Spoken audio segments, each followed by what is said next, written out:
করছো তুমি এখানে? তারটা পুরো কেটে গেল মাথার। হলো মানে ড্যাডা যেখানে, ওকে সেখানে থাকতেই হবে যতই কষ্ট হোক। পুজো হচ্ছে, ধূপ ধুনো জ্বলছে, উপরে ফ্যান বন্ধ, ও এখানে শুয়ে আছে, আর ওই ঘরে আমি দুটো ফ্যান চালিয়ে এসেছি।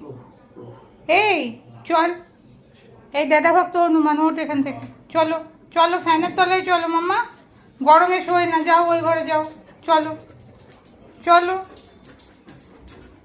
গরমে হাঁপাচ্ছিস, তাও তোকে দাদার সাথে গিয়েই থাকতে হবে?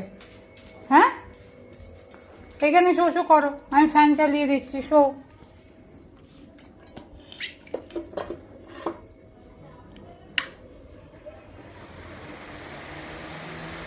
শুয়ে পড়ো শুয়ে পড়ো।